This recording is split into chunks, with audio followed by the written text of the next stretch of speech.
How do we decrease the murder rate? How do we improve cities? Restore civility. I'm saddened every day by the number of shootings, injuries, casualties of war in the middle of urban America. I know too many people who have had loved ones killed or injured by so-called bullets with no names. Two of my friends lost their sons to people who decided to kill. Another friend lost his sister in an unsolved murder. A fellow board member's mother was slain. My wife's brother was murdered. And many of you know that two black teenagers killed my parents in a home invasion. Who's responsible for the murder rate in improving communities? Let's find out on CounterPoint with Gerard McClendon.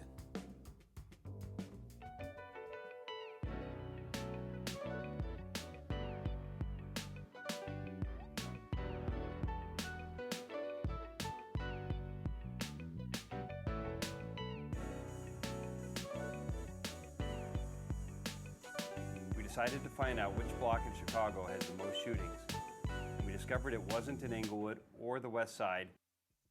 It is actually the 6400 block of South Martin Luther King Drive on the edge of the Woodlawn community. It's dangerous out here, man. If you ain't from here, don't come here. Please don't. It's real, it's hectic.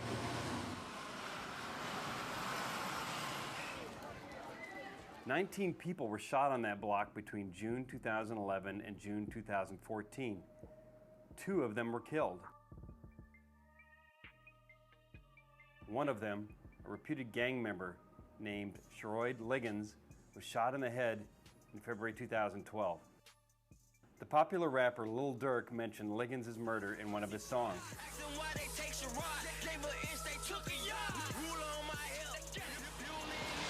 I guess when you really think about it, it's rough because a lot of shootings happen. But then I guess you could say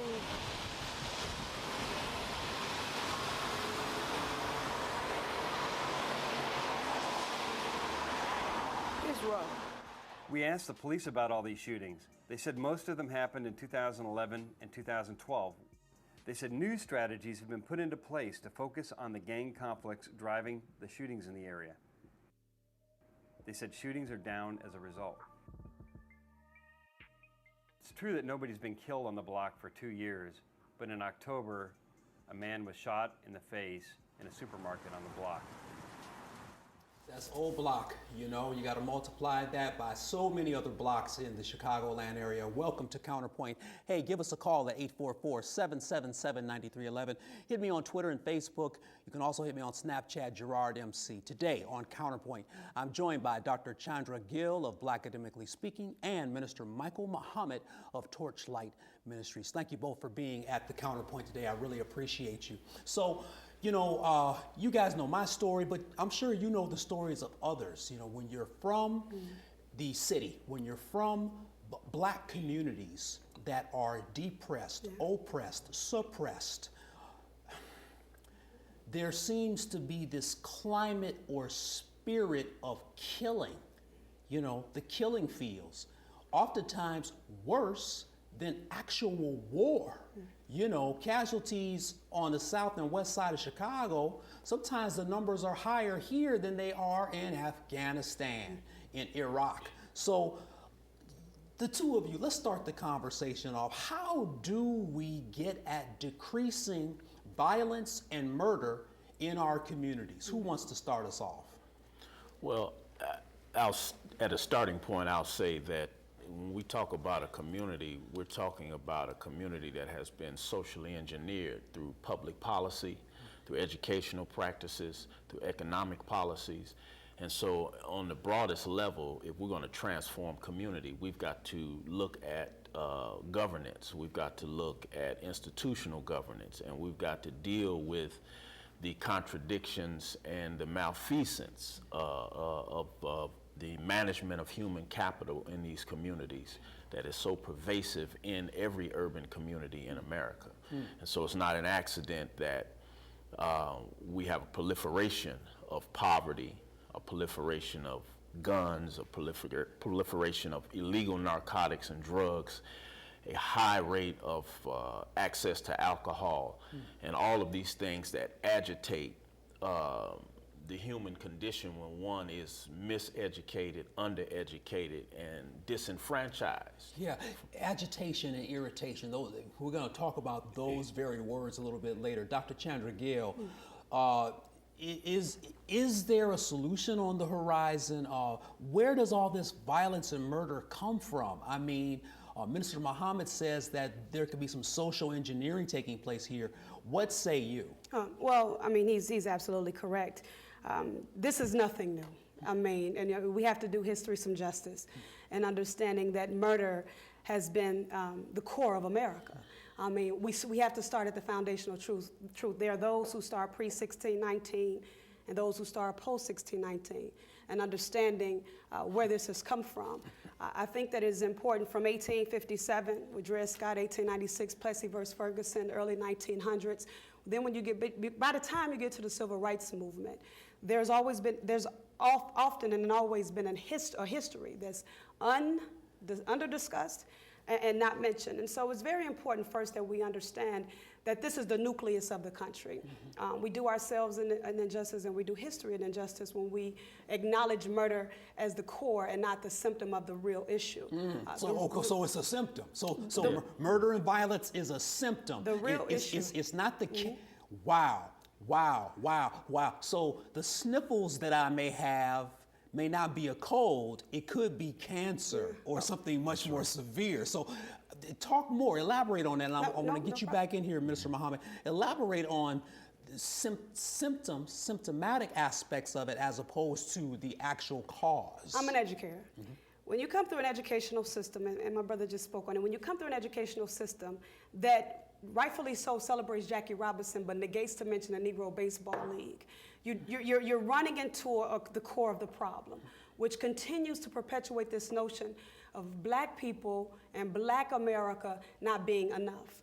The symptom is the byproduct of whiteness, white supremacy, and white privilege in America. You actually believe that there is some such thing as white supremacy? Oh, without question. No, because there's some people watching this show saying, wait a minute, what do you mean white supremacy? Let's explain the concept. I mean, no, that's fine. I mean, we're running into that in educational systems today where you have an onslaught against African-American teachers, particularly who want to teach African-American children black history, but then emerges white guilt. White guilt comes from a conversational tone of white privilege and whiteness and white supremacy.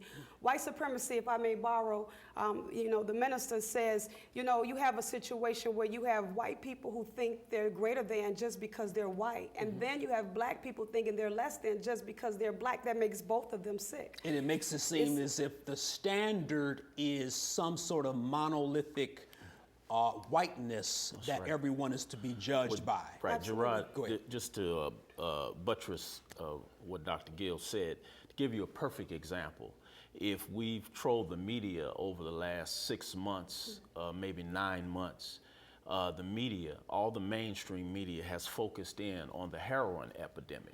But there was a heroin epidemic prior to this latest surge, but that heroin epidemic was confined to urban and black and brown communities. But now that it has crossed the borders of suburbia America and middle-class white America, now the heroin epidemic is being well-funded, is being given critical attention, and aid and response is being given to the heroin epidemic because it is now concentrated among the white middle class. It was criminal. Heroin was criminalized when it was in black and brown communities, but now, because whites are using heroin, suburban upper middle class whites are.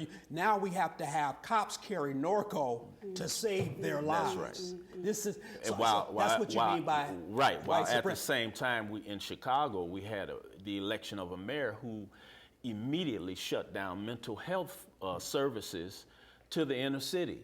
Yeah. So the contradictions are glaring. It's just that most of us choose not to pay attention, and those of us who are paying attention may not want to talk about it. So let's talk about outliers. I'm looking at 2 black people in this country who have achieved something. I'm looking at 2 clean, educated, sound-minded people who don't seem to have the scars of what a Paul O'Neill may have had in stealing a Jaguar. I don't see two people, I see two upstanding people who just happen to be black who aren't robbing and killing people. So we can blame white supremacy all day. Let's get to the core. White people didn't kill my parents. Two black teenagers, black gangster disciples, ran up on my parents in a home invasion. When are black people gonna be responsible enough to own up to that? Well, I want to, again, when we have these conversations, this is what I've done. As an academician, we have to look at things through either two things, the reason or the result.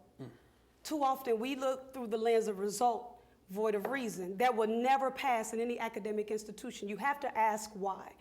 We cannot think of white supremacy or whiteness as a blame game. Right. And nor can we look at racism as individual without institutional ramification.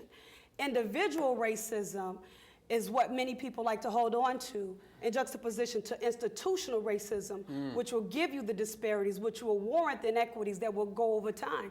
And so what we fail in that conversation is we look at the two black gangster disciples and fail to look at what created that. And when you look at what created it, you're blaming.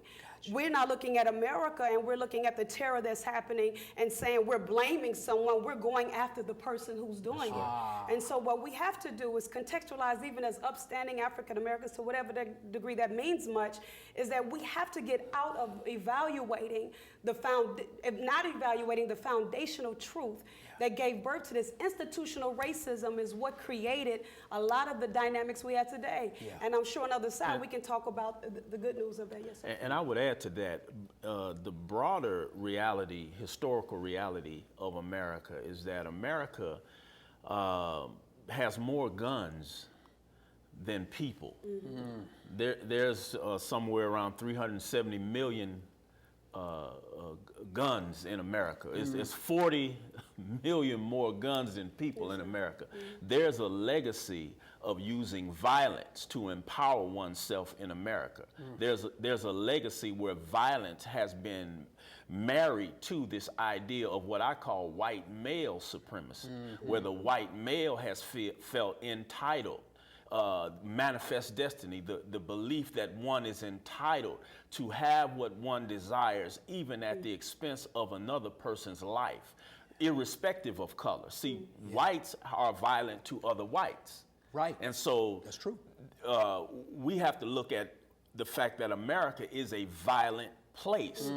America perpetuates violence through cartoons, through the natural habilitation of our newborns and our juveniles. We habilitate our new life in a paradigm of violence as a norm. Okay, I gotta go to break. This is getting real good because it reminds me of Boys in the Hood when Ice Cube's character Doughboy says, "Wow, we live in a violent world, you know, and my brother got killed and there wasn't anything on the news about him." How do we decrease the murder rate, improve cities, restore civility?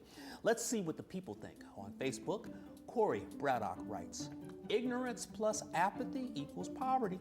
As long as poverty exists, violence will continue to get worse." Shannon Harper says, "I hear gunshots every night, Gerard, and we think it's normal." And Jan Marks writes, "Gerard, with corrupt police and street gangs, how can we win?" I want to thank you all for your comments. We'll be back with more Counterpoint shortly. Tweet me, post on Instagram, or send me a message on Facebook. Let's start the conversation. Your voice is important on Counterpoint.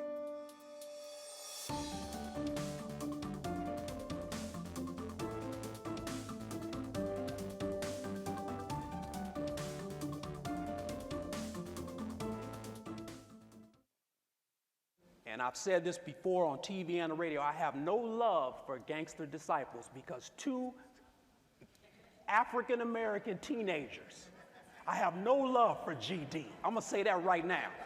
What hurt me probably worse than my parents being killed by two gangster disciples was that these were two black men who could have been doing something else. Right.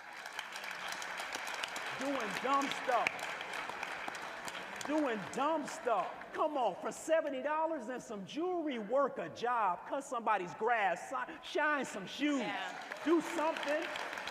You know, it's a shame because we protest and we get up in arms about what, you know, a police officer of a different race may do to us. You know, we get upset, we always look outside. But 9 times out of 10, we are hurting ourselves. Yes. We are doing it to each other. And nobody is rioting, nobody is marching as much. Hey, that's real. How do we decrease the murder rate, improve cities, restore basic civility? Our guests have the answers. I've got Dr. Chandra Gill with me today. Also, Minister Michael Muhammad. They're with me at the CounterPoint, giving us some brilliant answers on the systemic nature of this violence, which I think is profound. I want you to continue and kind of piggyback off of what Minister Muhammad was saying, Dr. Chandra Gill, see, people don't really talk about how this country was built. Even you look at how sanitized the history books are, as if this land belonged to extroverts and conquerors from Europe who said, there's this beautiful piece of land overseas, and we think there's some people on it, but they're kind of brown and red and kind of backwards. Let's take the land, manifest destiny. And so in the taking of that land, there's bloodshed, there's disease, there's famine, there's loss of culture, because you're bringing a whole new culture to the rich land of North America. But there's casualties. And then you blend that with the diaspora and the transcontinental slave trade of the Middle Passage. And so it's interesting how people don't like diversity, but say they want it. Contradiction. People say, I want my neighborhood to be monolithic, but I embrace diversity. Contradiction. So Dr. Chandra Gill, I'm still upset. Sure. I forgave, but I'm still upset at my people. Look, the statistics are ridiculous. So we saw that there were, and I want to get the stat right, 9 people got killed last weekend, 25 wounded, 2,500 people were shot in Chicagoland this year.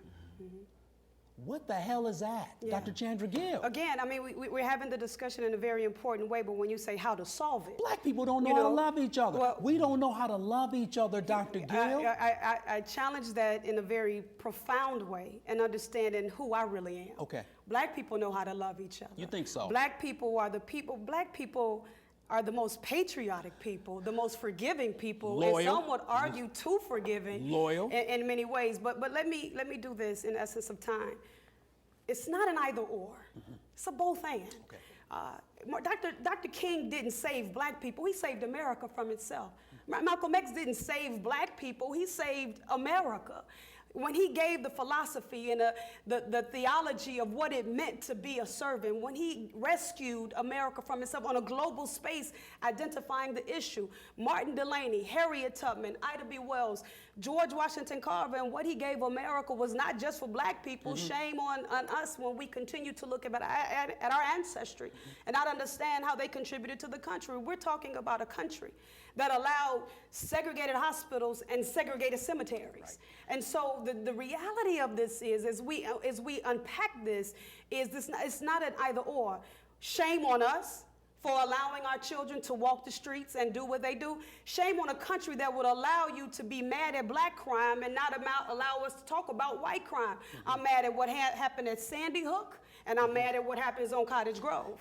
As an educator, I'm mad when African Americans don't learn the truth about Malcolm, but I'm also equally upset that I have to learn the truth about the lie, and I learn a lie about the truth. So, Minister Muhammad.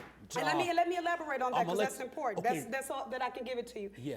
Because he knows. When I learned the lie about everything outside of me in face of the truth about who I am, the question is how does that then account for the type of individual I become, the type of citizen I become when I learn the lie about who I am, which is not true as a black person, you know, and the truth is everything else outside of me. Wow. That's important to the violence discussion. W.E.B. Du Bois. So we're all in this world of veils. This world of this.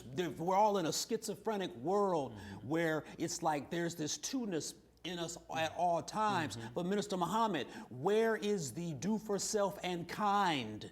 Where is the 79th Street peace? Yeah. Where is the love? I mean, come on, man. I seriously, man. I thought a bean pie was gonna save the world.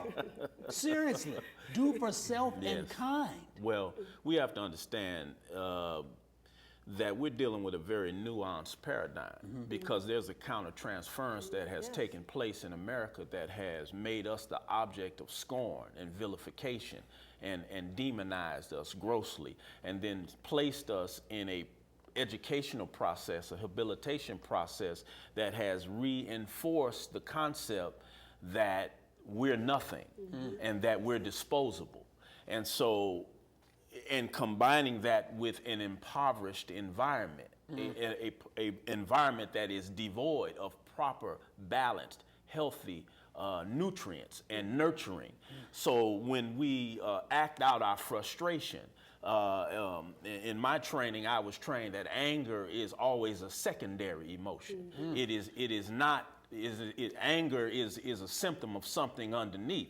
And so our anger, our hostility that we strike out toward one another is because we have gone through a real social indoctrination that when you want to shoot, you put up a target that has a black silhouette. You don't put up a target that has a white silhouette. You always shoot at the black. And so it's the byproduct of this countertransference of the love-hate, truth versus lie paradigm, where we have a reaction formation that is a social reaction formation, where we act the opposite of what rational people expect us to behave, but we come up through an irrational, hateful, traumatic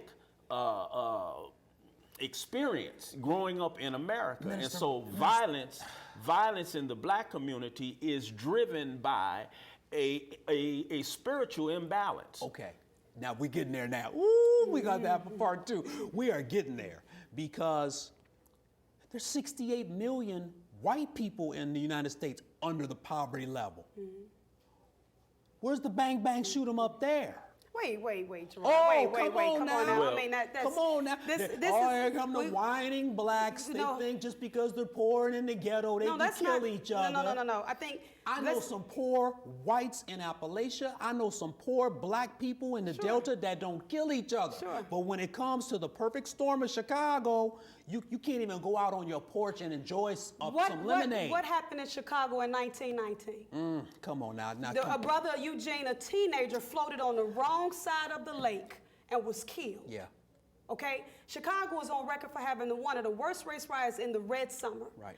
It's Chicago, first touched by a brother by the name of DuSable. You can go through the entire Chicago public school, private school, Catholic school, and never know who started the foundation of Chicago. You can know Capone and Daley before you know DuSable. Yep, and we still got third grade black boys that can't read. That's our fault. No, it's all of our fault. And what we have to do is have a real authentic conversation. Here's the good news. The good news is I assume responsibility. You do? The good news is... Dr. Chandra Gill, academically speaking? The good news is I understand that the brothers in the prison system have a responsibility just like those who fund them. And there's no either or. There's individual responsibility and there's institutional accountability. I'm not going to say to the 5 or the 15-year-old girl, I have a problem with you for wearing what you have without talking about the company that will produce something like that for a 15-year-old to wear. But I have a problem with an absent father, and I have a problem with a trifling mother. But listen, I do too. But what's the why? And that's See, we have to understand that these conditions are not accidental in the black community. We have had some black people who have been complicit with this social engineering, because they're able to position themselves in a way that they gain social status, economic status, and financial viability at the expense of our community. And so there's somebody in City Hall that is co-signing. We had black people on the board when the mayor decided to shut down 50 schools all in the black community. Yeah. We had black people that co-signed that. We had black people that encouraged that. And to this day, and then we turned around in the black community because our elites supported some of the people who were on that board. We led a campaign to try to elect one of those people. Okay, so we got to deal with the classism that is used to perpetuate racism. Okay, so Dr. Chandra Gill, you know that you and we need 3 hours per show. And Dr. Minister Muhammad, I gotta close the show. I'm gonna give you 5 seconds though. How do we change these things? 5 seconds. I'm an educator. Black academically speaking is what I do. We have to empower from the inside out. We have to teach our children who they really are so that they understand how to become upstanding citizens and realizing that God didn't make a mistake, and we have to spiritually get to the heart of this. The real answer is the spiritual manifestation of what God is doing, and that has no color. We have bad black people as we have bad white people. Minister Muhammad, 5 seconds. I'm going to say that we have to spiritually reorient everybody in America. We have to know that historically black people are there biblically, Quranically. We have to know the relationship of the blackness of our skin and the history of humanity and know our own greatness. I appreciate y'all so much. I gotta have you back. You know what? Thanks to my guests, Dr. Chandra Gill and Minister Michael Muhammad, for joining me at the CounterPoint today. You know, we have to find a solution on how to decrease violence. We have great technology, we've got resources, solutions for everything else except for violence. Continue the dialogue at home. Hit me on Facebook, Instagram, Twitter, Snapchat. Give me a call at 844-777-9311. I need you to stay positive, keep your head up, and always be encouraged to voice your counterpoint. Have a great week.